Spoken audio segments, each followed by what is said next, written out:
Then another important definition is of the owner. Now, owner when used in relation to mines means immediate proprietor or lessee or occupier of the mine of any part thereof.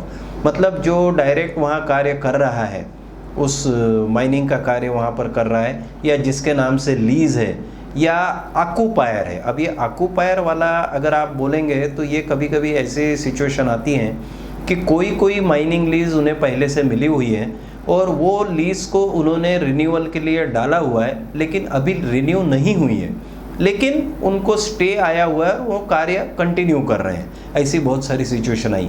तो ऐसे case में क्या होगा, वो lazy तो नहीं है क्योंकि लीज अभी रिन्यू हुई नहीं, पिछली लीज तो समाप्त हो गई, लेकिन ही इज़ द ऑक्यूपायर, वो अधिग्रहित की हुई है वहाँ पर और कार्य उसका चल ही रहा है. तो इसका मतलब ये नहीं है कि वो उससे छूट जाएगा. वो ऑक्यूपायर है तो उसको हम ओनर के दायरे में लेंगे ही, और ओनर एजेंट मैनेजर की जितनी भी जिम्मेदारियां हैं वो सारी जिम्मेदारियां उसको लागू होंगी. फिर लिक्विडेटर और रिसीवर.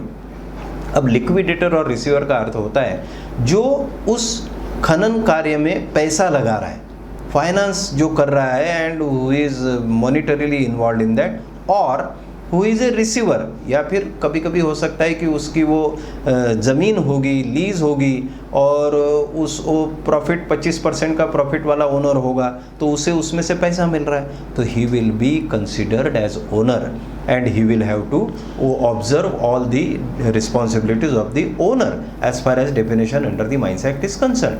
बट इसमें एक क्लैरिफिकेशन उन्होंने किया है कि यद्यपि पैसा जिसको भी मिलता है उस माइनिंग से, उस निकलने वाले मिनरल से, तो वो जरूर ओनर के दायरे में आता है, लेकिन केवल but does not include a person who merely receives a royalty, rent और fine from the mine, because royalty या ग्राउंड रेंट और फाइन ये रिसीव करने वाली या कलेक्ट करने वाली सरकारी एजेंसी भिन्न हो सकती है. तो उसको हम इस दायरे में नहीं ले सकते कि वो रिसीवर है, उसे इस मिनरल के उत्पादन से पैसा मिलता है तो वो ओनर है, तो उसको उन्होंने ये दिया है. और कोई अगर उस ज़मीन का केवल ओनर है और उसके सरफेस राइट्स हमने लिए नहीं है, बट दैट वो खेती कर रहा है, उसको कोई आपकी दिलचस्पी नहीं है मिनरल से, तो उसे भी हम ओनर के दायरे में नहीं लेंगे. ऐसा एग्जम्पशन इसमें दिया है, तो इसे हमको क्लियरली समझना चाहिए. फिर एनी कॉन्ट्रैक्टर और सब लेजी. अभी तो ये थोड़ा इसमें बहुत स्ट्रिक्ट हो गया. अभी आप लीज़ लेने के बाद दूसरे को, किसी को वो लीज़ दे नहीं सकते हैं. नहीं तो पहले ऐसा प्रावधान था कि कोई लीज़ लेता था, उसके बाद में उस लीज़ को सबलेट कर देता था. तो वैसे उस जिसे भी सब लेजी बनाया गया है वो भी ओनर के दायरे में आएगा. कोई कॉन्ट्रैक्टर है, जैसे आपने लीज़ ली लेकिन कॉन्ट्रैक्टर से एमडीओ के रूप में या पूरा उसको रेजिंग कॉन्ट्रैक्ट देकर कार्य करा रहे हैं, तो उस कॉन्ट्रैक्टर को भी हम ओनर की परिभाषा में लेंगे. अब इस परिभाषा को हम समझे या नहीं समझे, इसलिए हम लोग एक उदाहरण लेते हैं. जैसे who from the following may be the owner of a mine under the Mines Act? Say this type of question appears in the examination, and the options given are proprietor of a partnership firm extracting mineral from the mine, mine developer cum operator, leaseholder of the mining area, owner of hired equipments deployed at the mine, all of the above. So if we look at this, okay, so who from the following may be the owner? Okay, they are asking may be the owner. So here you have to consider the options very correctly, and you have to read the questions very carefully. Proprietor of a partnership firm extracting mineral from the mine, yes, very much. Mine developer cum operator or a contractor, yes, very much. Leaseholder of the mining area, yes, very much the owner as per the definition. Now we have a confusion between owner of hired equipments deployed at the mine, whether he can be treated as a mine owner or not, and all of the above.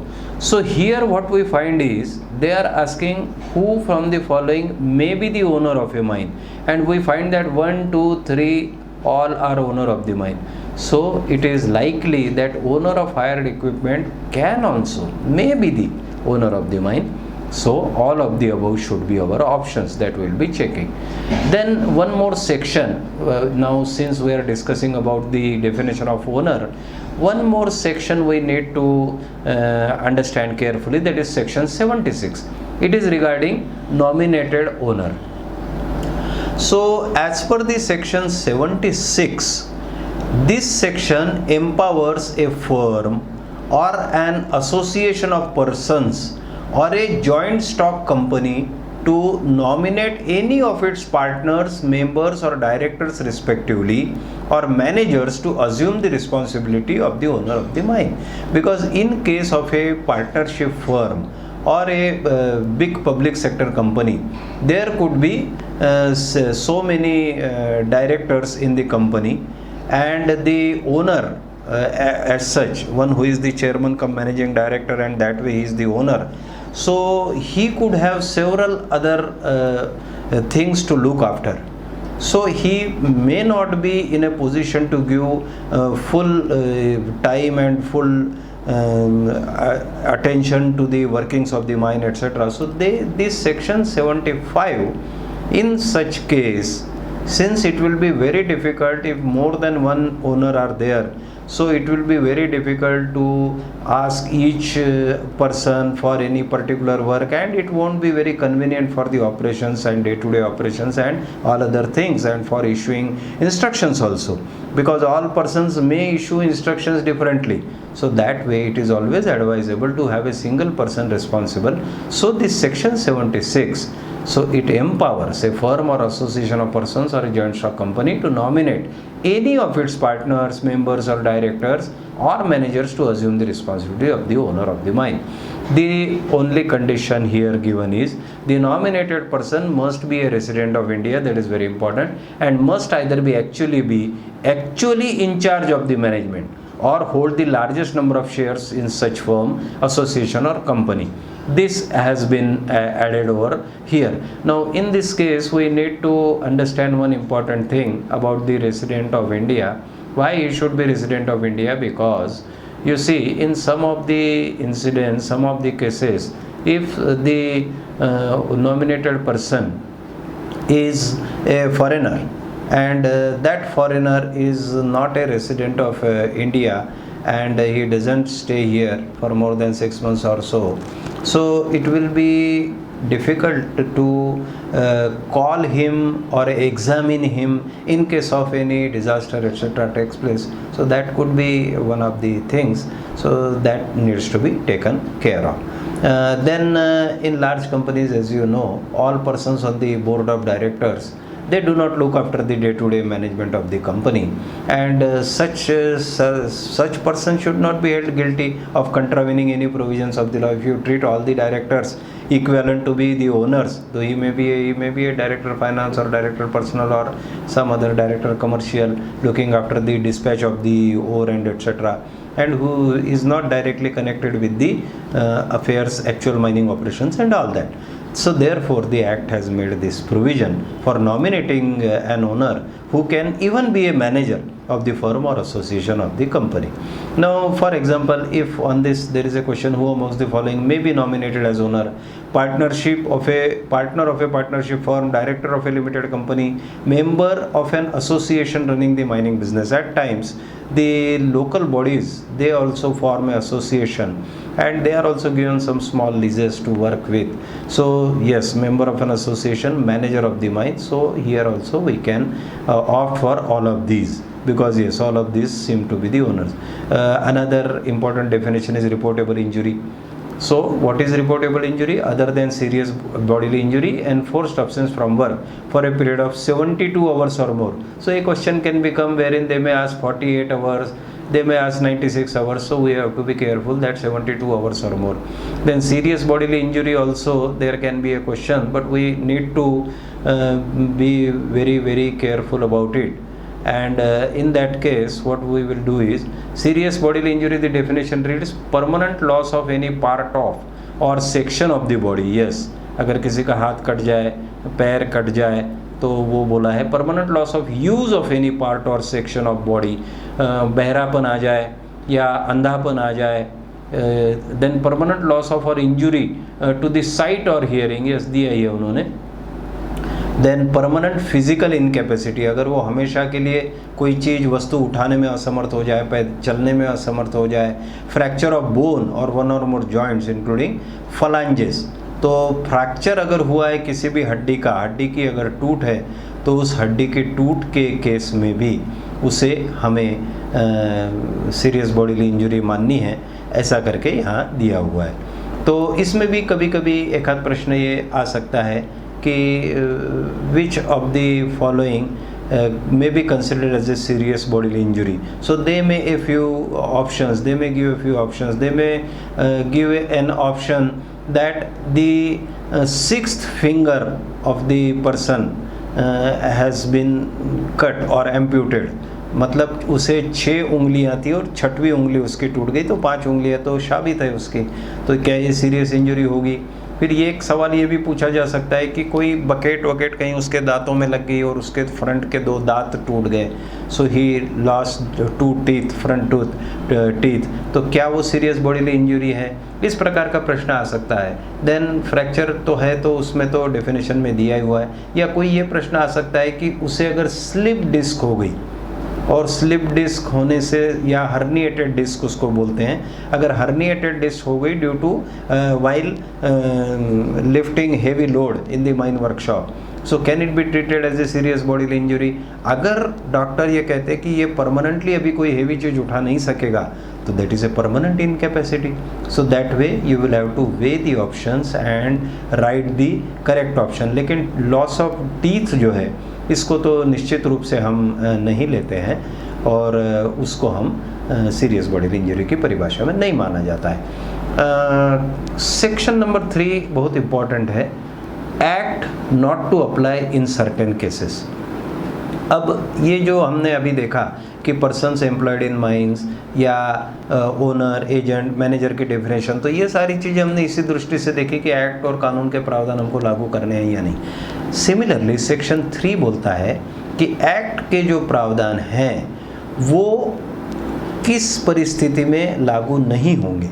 Any mine or part thereof in which excavation is being made for prospecting purpose only, केवल आप खनिज का पता लगाने के लिए, या तो आप डायमंड ड्रिलिंग कर रहे हैं जैसा GSI करती है या कोई प्राइवेट एजेंसीज करती हैं, या आप प्रोस्पेक्टिंग पिट कर रहे हैं जिससे आप अभी खोज कर रहे हैं, क्योंकि मैं इसको माइन कैसे बोलूँगा, जब तक वहाँ पर मिनरल मिलेगा ही नहीं तो मैं उसे माइन की संज्ञा कैसे दे सकता हूँ।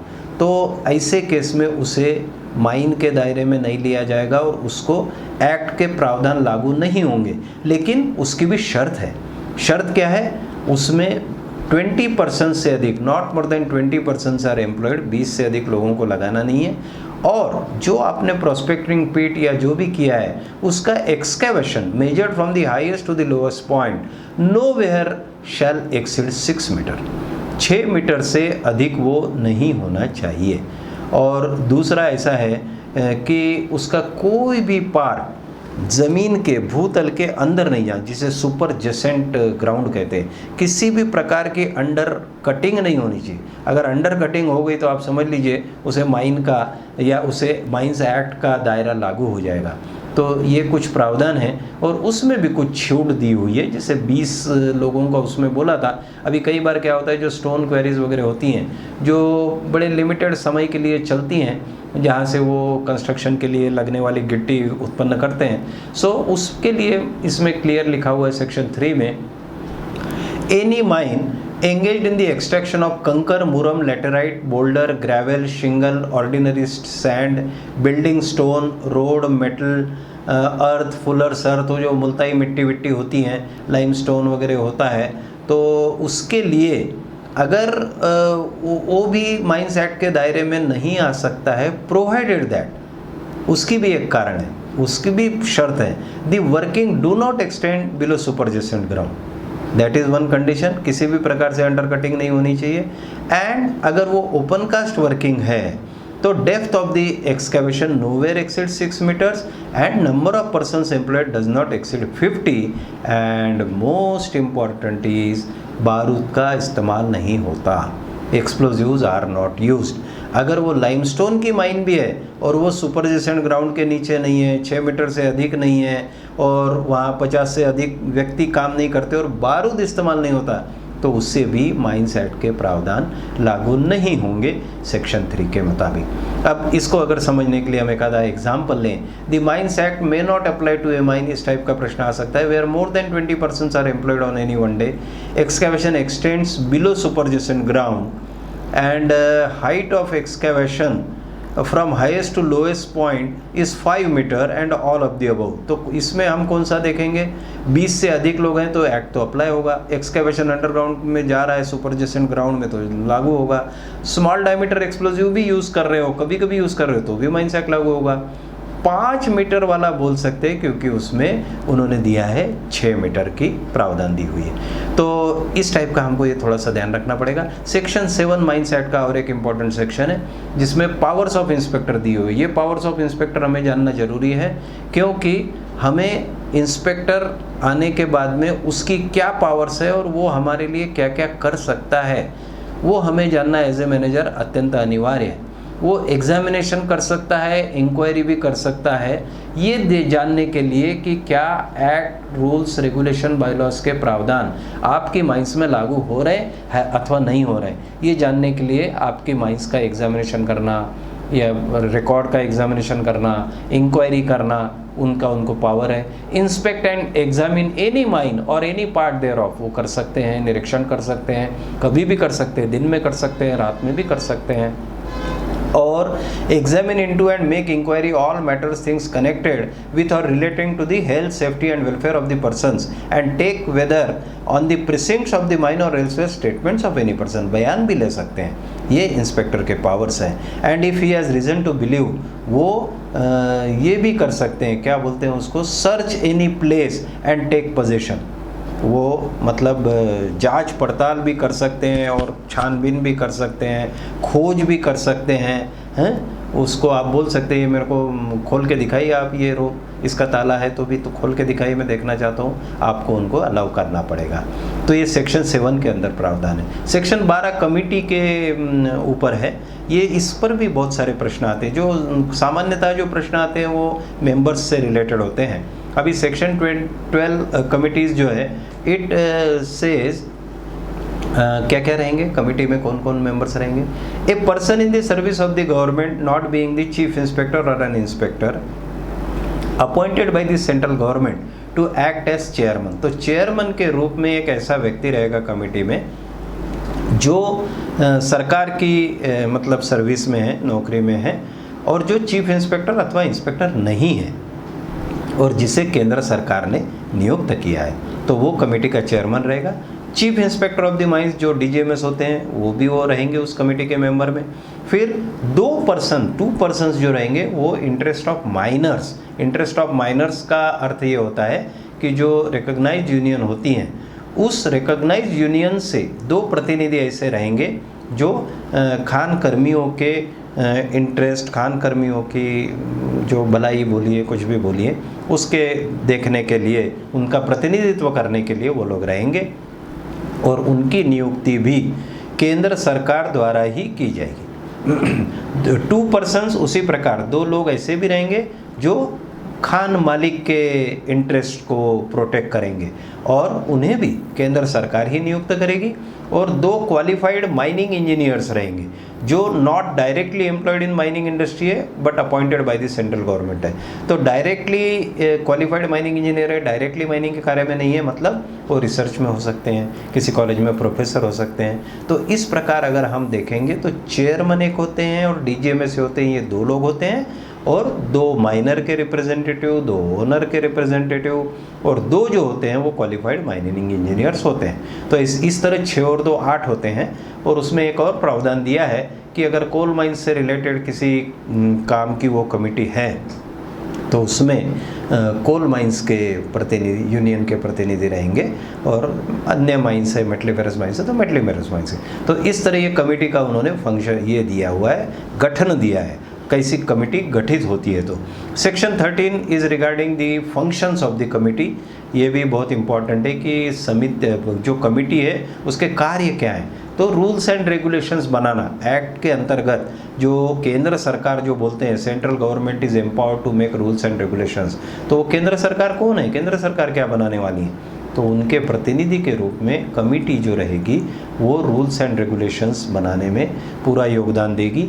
इंक्वायर इनटू एक्सीडेंट्स, अगर कोई ऐसी दुर्घटना हुई है या अन्य कोई उन्हें घटना के बारे में जांच करने के लिए बोला गया है केंद्र सरकार द्वारा, तो उसकी वो इंक्वायरी जांच करेंगे। और उसी प्रकार अगर कभी एक्ट के अंतर्गत कोई या रूल्स रेगुलेशन बायलॉज के अंतर्गत कोई नोटिस किसी ओनर को दी गई है और उस नोटिस से वो समाधान ही नहीं है, उसे कुछ उसके बारे में ग्रीवेंस है, तो वो कमेटी के तरफ अपनी ग्रीवेंस रख सकता है और कमेटी जो है उसने करी हुई आवेदन, अपील, ऑब्जेक्शन उसके ऊपर विचार करके अपना निर्णय दे सकती है। तो इस प्रकार मुख्य रूप से 3 जो हमने फंक्शंस ऑफ द कमेटी देखे, रूल्स एंड रेगुलेशंस बनाना, किसी भी एक्सीडेंट या अन्य किसी घटना के विषय में इंक्वायरी करना, और कोई अगर उनके तरफ एक्ट के अंतर्गत चाहे इंस्पेक्टर हो या चीफ इंस्पेक्टर हो, इन्होंने कोई नोटिस दिया हुआ हो तो उसके अगेंस्ट में वो अपील या ऑब्जेक्शन रेज कर सकता है। Section 14, powers etc. of the committee. Now, as far as powers of the committee are concerned, in the Mines Act it is given in the Section 14 that it will have such of the powers of an inspector under this Act. We have seen the powers of the inspector of mines, okay? So those powers of the inspector are examining and inquiry and inspect during day or during night. So all those powers the committee may exercise.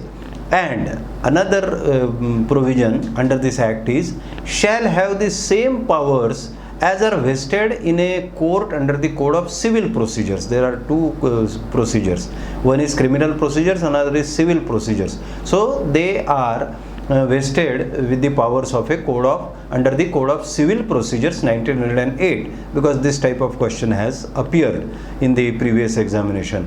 And what are those provisions, what are the matters in which they can utilize their powers, the powers of the committee can use the powers? Those are discovery and inspections.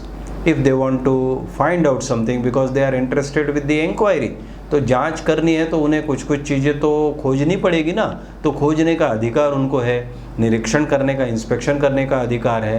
And और एक चीज़ जो उनको चाहिए कि मुझे इतने लोगों की आवश्यकता है, उनके मैं क्रॉस एग्जामिन करना है, बयान लेना है, so those persons must be present, जिसको हम वारंट कहते हैं ना, जो वारंट इशू होता है, तो वो वारंट के जैसा उनका पावर रहेगा, enforcing the attendance of any person and examining him on oath. उसको बोल सकते हैं कि आप कसम लीजिए कि मैं जो कुछ भी कहूँगा सच कहूँगा, et cetera et cetera. Those are his powers. And another power is the production, compelling the production of documents. If the say for example, if they are doing inquiry, conducting inquiry of any accident, so they will need the inspection reports of previous days and etc. So they can ask for those documents, they compare for that, and such other matters as may be prescribed from time to time. So this is the powers of the inspector. Now one of the important sections is the section 18, duties and responsibilities of owners, agents and manager. Now since after passing this examination you will be becoming manager of a mine, and in future you will also become agent and all that, so you must know what are the duties and responsibilities of owner, agent and manager, because you may be nominated as agent or you may be owner, and all those things are there. So first and foremost provision under this section 18 is owner, agent and manager, that is making financial and other provisions that are necessary for the working of the mine and to carry out the work in the mine as per the provisions of the Act, rules and regulations. So whatever financial and other provisions are necessary that they are supposed to make. Then as regards creche, pithead bath and canteen is concerned, the responsibility of these, the creche, pitted bath and canteen, shall be exclusively carried out by the owner and agent of the mine and by such person other than the manager whom the owner or agent may appoint. This provision has been included so that the manager is able to devote most of his time in the workings of the mine, and so this creche, pitted bath and canteen, this work can be looked after by either the owner or agent or any other person nominated by them to look after these. Then if the carrying out of any instruction, this is very important, if the carrying out of any instructions results in the contravention, every person giving such instructions shall also be liable for the contravention of the provision concerned. This is most important provision given in the Act, and that is the reason why all the statutory persons, all the agents and managers and assistant managers, they are always under stress, because the person who commits the crime, or we will not say crime, who commits the violation, contravention, that person shall definitely be responsible, but the person who has issued him the orders to get that work done, he shall also be held responsible, and as good as he has contravened the provisions of the Act. Then another important responsibility on the owner, agent and manager is that all operations shall be carried out. You have made financial and other provisions, that's okay, but your responsibility doesn't end there. आपने सामग्री दे दी, सब कुछ दे दिया, लेकिन आपको ये भी देखना है कि आपके माइंस के जो भी कार्य चल रहे हैं वो एक्ट, रेगुलेशन, रूल्स, बायलॉज और ऑर्डर्स मेड देयर अंडर जो हैं, आदेश उसके अंतर्गत जो है उसके अनुसार चल रहे हैं। एंड अब जैसा हमने कॉन्ट्रावेंशन की बात किया, पहले इसमें उन्होंने दिया था कि अगर किसी व्यक्ति के आदेश के कारण कॉन्ट्रावेंशन होता है तो जिसने कॉन्ट्रावेंट किया वो भी जिम्मेदार रहेगा, लेकिन साथ ही जिसने आदेश दिया वो भी होगा। अब और एक जो नंबर 5 है, सब सेक्शन 5 ऑफ सेक्शन 18, इस पर हमको गौर करना बहुत ज़रूरी है from practical life point of view also, because tomorrow you will be becoming manager. What is written in there? In the event of any contravention by any person, each of the following person shall also be deemed to be guilty. Means आपकी जिम्मेदारी तो है ही कि खदान का कार्य कानून के तहत, एक्ट, रूल्स, रेगुलेशन की प्रोविजंस के तहत हो, लेकिन ये भी आपकी जिम्मेदारी है कि आपके अंडर के किसी आदमी ने अगर उल्लंघन किया है कानून का तो आपने उल्लंघन किया ऐसा माना जाएगा, unless you prove that you are not guilty and you have taken all the precautions that were supposed to be taken so that the provisions shall not be contravened. तो ये जिम्मेदारी आपकी हो गई है। तो कौन कौन वो व्यक्ति हैं? The official or officials appointed to perform duties of supervision in respect of the provisions contravened. Means mining mate भी official है, foreman भी है, assistant manager भी है, manager भी है, इन सारे लोगों को मतलब आप गिल्टी मानेंगे पहले। दूसरा मैनेजर ऑफ द माइन, उसको भी गिल्टी मानेंगे। Owner and agent of the mine, उनको भी गिल्टी मानेंगे। और जैसे हमने क्रेश, पिटेड बाथ और कैंटीन की बात किया, तो the person who has been entrusted with the responsibility to look after the creche, pithead bath and canteen, the person shall also be held guilty if it is concern with that provision. So, but of course there is a provision that if these persons prove that they are not guilty, so they can definitely be scot free. Then one more important section is section 22. Now it may come to our mind that when already the section 7, 8, 9 we have seen that powers of inspector of mines, so why this again section 22 powers of inspectors is required? So the difference is that it was powers of inspectors of mines and this is powers of inspectors. That is one difference.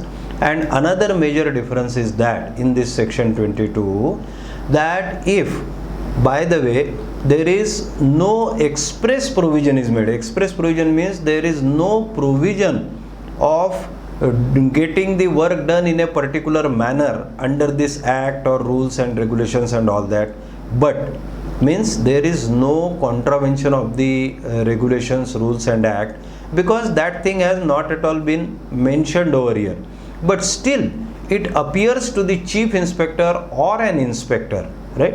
If it appears to the chief inspector or an inspector that whatever operations are going on there and which are connected with the control, supervision and management, if they are not satisfactory, or rather if they are defective, so in that case, why defective? So that they are threatening or tend to cause bodily injury, किसी को मार चोट लग सकती है, ऐसा अगर वहाँ पर कार्य किसी चीफ इंस्पेक्टर या इंस्पेक्टर को दिखता है, यद्यपि उस कार्य के संबंधित कोई भी चीज़ का प्रावधान हमारे एक्ट, रूल्स एंड रेगुलेशंस में नहीं है, there is no express provision, लेकिन चीफ इंस्पेक्टर या इंस्पेक्टर को ऐसा महसूस होता है कि नहीं, इस कार्य से किसी को चोट लग सकती है, तो उस केस में यद्यपि एक्ट्स, रूल्स, रेगुलेशंस में नहीं लिखा है, फिर भी इंस्पेक्टर, यहाँ सिर्फ इंस्पेक्टर लिखा है, बाद में हम आपको बताएंगे कि ये कहाँ यूज़ होता है, एक्चुअली ये इलेक्ट्रिकल इंस्पेक्टर भी इस पावर को यूज़ कर सकते हैं। तो अगर वो इंस्पेक्टर जो है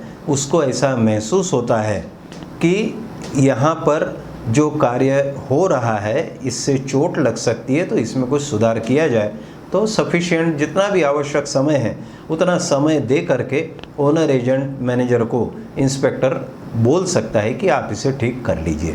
और फिर अगर समझ लीजिए वो दिए हुए समय में owner, agent, manager if they fail to get the thing remedied, then in that case the inspector may ask to prohibit the employment in or about that mine till the things has been remedied, या उसको जैसा चाहते हैं वैसा करने, क्योंकि इसके पीछे का, इस पावर को देने के पीछे का उद्देश्य केवल इतना ही है कि आपको ऐसा नहीं है कि आप कोई भी कार्य करते रहेंगे और फिर कुछ हो जाएगा तो आपको तो पेनल्टी होने ही वाली है, नहीं, पेनल्टी होने का सवाल नहीं है, वो होने के पहले ही आपको वो कार्य रोकने का भी पावर इसमें दिया हुआ है।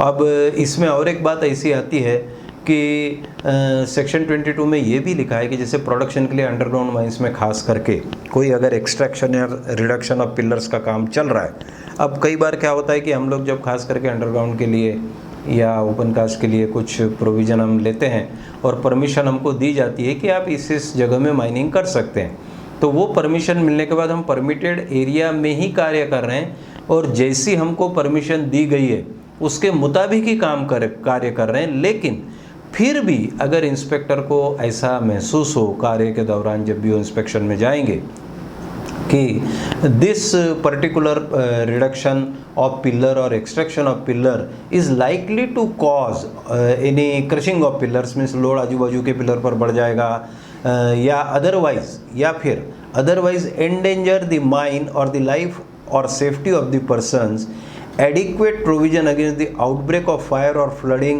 has not been made, so in that case also the inspector has the power to prohibit the employment in or about the mine or in any part of the mine till the time the danger has been removed. So this is there given in the section 22. Then one more provision is already there.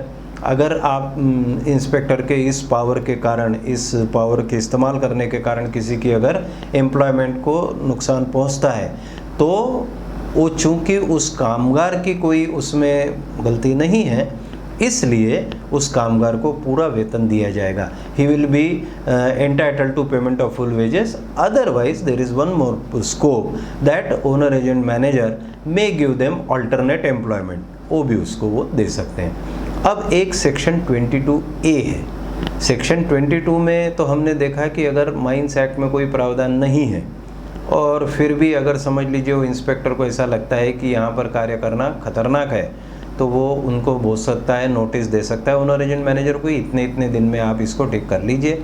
अगर वो ठीक नहीं करते हैं तो फिर वो prohibit कर सकते हैं employment. Reduction of pillars, extraction of pillars चल रहा है, बिल्कुल नियम के तहत जैसा आपको परमिशन मिली वैसा ही चल रहा है, लेकिन अगर इंस्पेक्शन के दौरान DGMS जो इंस्पेक्टर है उनको अगर ऐसा लगता है कि ये जो कार्य है इससे धोखा हो सकता है, तो उस केस में भी वो आपको बोल सकता है कि ये कार्य अभी रोक दीजिए और ये इसके लिए आप जो भी उपाय सुझाएंगे हो तो उपाय पूरा होने तक आप यहाँ पर कार्य में आदमी नहीं लगाएंगे। तो ये भी पावर उसमें दी हुई। अब एक आता है section 22A, this is power to prohibit employment in certain cases. Now हमको ये पढ़ने से ज़रूर ऐसा लगता है कि ये पावर है सेक्शन 22A में दी गई, लेकिन ये पावर के साथ साथ रिस्पॉन्सिबिलिटी भी आ जाती है माइनिंग इंस्पेक्टर के ऊपर। इसमें क्या लिखा है? इसमें उन्होंने ये लिखा है कि where in respect of any matter relating to safety for which express provision is made by or under this act, the owner, agent or manager of mine fails to comply with such provisions, the chief inspector may give notice in writing requiring same to be complied with within such time as he may specify in the notice। and जैसे आपके mines act rules regulation जो भी है या regulation के अंतर्गत आपने जो परमिशन ली हुई है उस परमिशन में इसका प्रावधान है कि आपको इस तरह से खदान चलानी है, आपको बेंच की हाइट इतनी रखनी है, बेंच की विड्थ इतनी रखनी है, और अगर आपकी हाइट ज़रूरत से ज़्यादा हो गई या एंगल ज़्यादा हो गया या आपके डंप्स जो है वो डंप्स का रखरखाव ठीक नहीं पाया जाता है जिसे आपको ठीक रखना था प्रावधानों के हिसाब से जो आपको परमिशन मिली थी, तो उस केस में भी इंस्पेक्टर को ये बोला गया है कि आप वहाँ का कार्य उन्हें समय दीजिए उस कार्य को ठीक करने के लिए, और आप वो अगर कार्य ठीक नहीं कर पाते हैं दिए हुए समय में तो you have the power to stop the employment thereof, prohibit the employment thereof till the thing has been remedied. तो इस केस में कई बार जब बड़े बड़े डिज़ास्टर कभी हो जाते हैं तो उस डिज़ास्टर की जब इंक्वायरी होती है तो इस इंक्वायरी में ये भी देखा जाता है कि लास्ट इंस्पेक्शन डीजीएमएस का कब हुआ था और उस इंस्पेक्शन में डीजीएमएस ने क्या क्या पॉइंट आउट किया था। तो इस केस में ऐसा नहीं है, डीजीएमएस को भी ये अगर बोलना पड़ सकता है कि हमने वहाँ पर ये सेक्शन 22A का यूज़ करके उसी समय कार्य क्यों नहीं रोक दिया था। तो इस तरह से ये पावर भी है और रिस्पॉन्सिबिलिटी है, और दोनों में डिफरेंस बताते हैं जो सेक्शन 22 और सेक्शन 22A में थोड़ा सा डिफरेंस। तो एक तो आप समझ गए कि एक में कानून में कोई प्रावधान नहीं है फिर भी आप बंद कर सकते हैं, और दूसरा ये है कि कानून में अगर प्रावधान है और फिर भी अगर वो नहीं किया गया है तो भी आपको केवल पेनल्टी और ये सब नहीं लगानी है। पेनल्टी और ये तो आप लगाएंगे ही जिस समय में कुछ दुर्घटना होगी, लेकिन उस दुर्घटना का इंतज़ार नहीं करना है, उसके पहले ही आपको वहाँ का कार्य रोकने की पावर दी गई है। तो सेक्शन 22 की बात ऐसे बोलते हैं, जैसे अपन ने देखा कि उधर सेक्शन 7 में 7, 8, 9 जो 3 सेक्शन है पावर्स ऑफ इंस्पेक्टर वाले, उसमें हमने देखा कि powers of inspector of mines लिखा है, जबकि इसमें लिखा है पावर्स ऑफ इंस्पेक्टर। तो सेक्शन 22 के अंतर्गत और एक सेक्शन 6 है उसमें चीफ इंस्पेक्टर और इंस्पेक्टर में permit any inspector or any person to carry out the powers of the inspector, ऐसा भी प्रावधान है। उस प्रावधान के अंतर्गत इनका कहना है कि इलेक्ट्रिकल इंस्पेक्टर जो होते हैं उस इलेक्ट्रिकल इंस्पेक्टर को अंडर द इलेक्ट्रिसिटी एक्ट कोई भी कार्य रोकने की प्रावधान उसमें नहीं है। जैसे अभी हमारे माइंस एक्ट में प्रावधान है वैसा इलेक्ट्रिसिटी एक्ट में प्रावधान नहीं है, परंतु अगर वो माइंस के संबंध में वो इलेक्ट्रिकल इंस्पेक्टर हमारे माइंस में आते हैं और उन्हें बिजली की क्या बोलेंगे उसको, conduction of, transmission of etcetera, बिजली जो है उसके संबंधित कोई ऐसा खतरा नज़र आता है जिसमें किसी को बॉडीली इंजरी हो सकती है, तो उस केस में सेक्शन 22 का पावर यूज़ करके वो वहाँ पर प्रोहिबिशन ऑफ एम्प्लॉयमेंट कर सकते हैं, ऐसा उन्होंने दिया हुआ है। और दूसरा जो सेक्शन 22A1 तो हमने देखा ही, जो फॉर्मेशन ऑफ बेंचेस का एग्जाम्पल, फॉर्मेशन ऑफ बेंचेस आपको कानून से करनी है, उसमें लिखा ही हुआ है, हम लोग 106 में देखते ही हैं कि किस प्रकार का उन्होंने दिया हुआ है। अगर हमने उसका उल्लंघन किया, 3 मीटर से ज़्यादा है जहाँ नहीं होने चाहिए, 6 मीटर से ज़्यादा जहाँ नहीं होने चाहिए, मैनुअल है 1.5 मीटर से ज़्यादा है, तो उस केस में भी इंस्पेक्टर को पावर है कि वो आपका एम्प्लॉयमेंट प्रोहिबिट कर सकता है। अब section 23 another very important because this is notice to be given of accidents. अब ये notice to be given of accidents, इसमें आपको सवाल ये भी आ सकता है एग्जामिनेशन में, जो नया अभी ऑनलाइन आपको नोटिस देनी है, नोटिस ऑफ एक्सीडेंट, तो उससे रिलेटेड भी कुछ सवाल आ सकते हैं। तो उसमें भी आप अच्छे से अभ्यस्त हो जाइए। उसमें आप DGMS की वेबसाइट में जाएंगे और आप अगर वो एक्सटर्नल सेक्शन वगैरह खोलेंगे तो उसमें भी आपको पर्याप्त जानकारी मिल जाएगी। हम लोग भी उसके बारे में सर्कुलर्स, DGMS सर्कुलर्स की जब हम करेंगे या एक्सीडेंट ऑफ माइंस वाला जो वीडियो लेक्चर रहेगा उसमें हम उसको ज़रूर कवर करेंगे।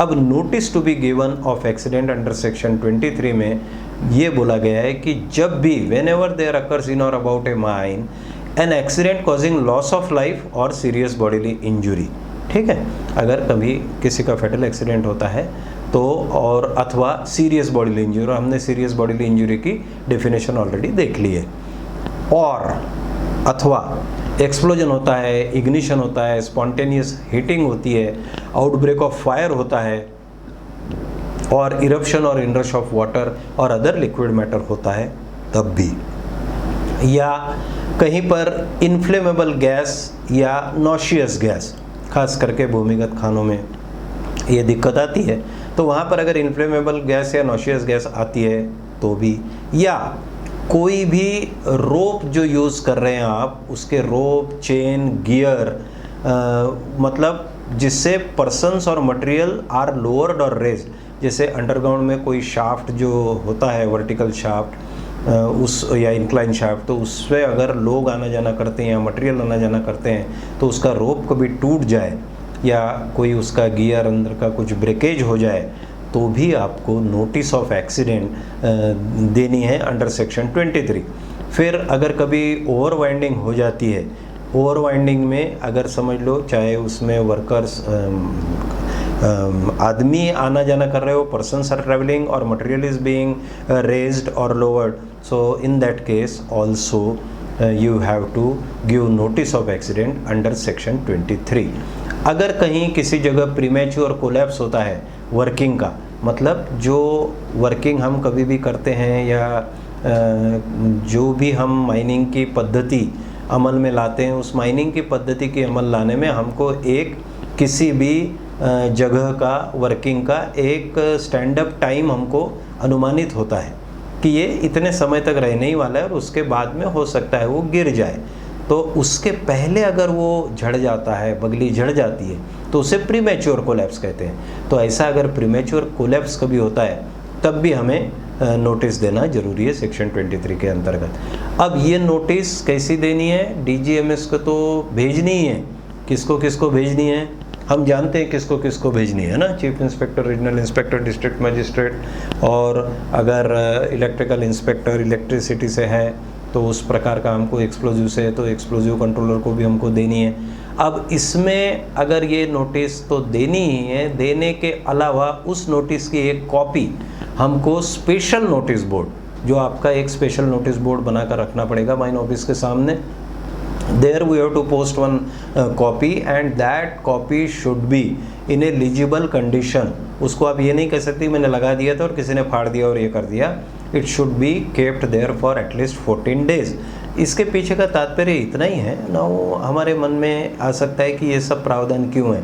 ये सब प्रावधानों के पीछे मूल मकसद ये है कि अगर unfortunately if some accident takes place in any mine, so that accidents should be brought to the notice of the concerned authority and it should not be hidden, it should not be hidden, and the person employed in the mine, he should not be a victim, he should get the correct treatment, and if it is loss of life he should get the compensation and all those things, and again such accident should not recur। So from that point of view this notice of accident is very very essential, and thereby the DGMS will then conduct an inquiry and so that reoccurrence नहीं होना चाहिए, and जो accident हुआ है उसके लिए अगर कोई जिम्मेदार है आदमी तो नेचुरली उसको भी उसका जवाब देना पड़ेगा, उससे सज़ा भी हो सकती है। So from all this point of view, notice board, on the notice board you have to post one copy of the notice given to the concerned authorities.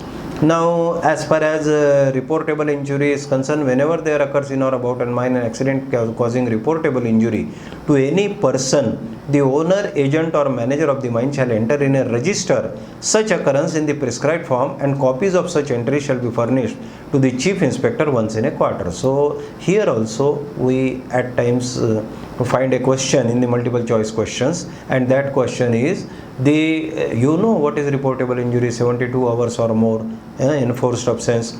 So whenever such injury takes place in a mine, the notice is to be given to the copies of the entries are to be sent to the chief inspector once in a quarter. ये quarterly return हम भेजते हैं जिसको form जे कहते हैं. Now an accident, now all those things are also becoming online only, no doubt about that. It has become a quarterly return only, and that we will look into in our concerned industrial accident chapter video lectures. Then an accident causing loss of life, the authority shall make an inquiry into the occurrence within 2 months of the receipt of the notice. So they are supposed to make inquiry within 2 months and submit their findings, etc. And then there is one more form K. Form J is for reportable injury. Then one more form is there, form K, that is for minor injury. So these minor injuries are which injuries? When the person did not report the very next day, means it was more than 24 hours, but day after tomorrow he reports there after 48 hours. So it is not 72 hours, but it is definitely more than 24 hours. So in that case, the entries are to be made in form K, and those registers are to be submitted to the chief inspector once in a year. So that is a provision over there. And place of accident shall not be disturbed or altered, that also we know. And here also a question can come, so up to 72 hours. तो अगर कहीं पर ऐसा दुर्घटना होती है, loss of life या serious body injury, तो आपको उस जगह को हटाना नहीं है. ऑफ कोर्स अगर आपको रेस्क्यू करना है या डेड बॉडीज़ हटानी है या और फर्दर आपको कोई नुकसान टालना है तो आप ज़रूर हटा सकते हैं, लेकिन आपको उसका एक फ़ोटो या स्केच निकाल के रखना ज़रूरी है.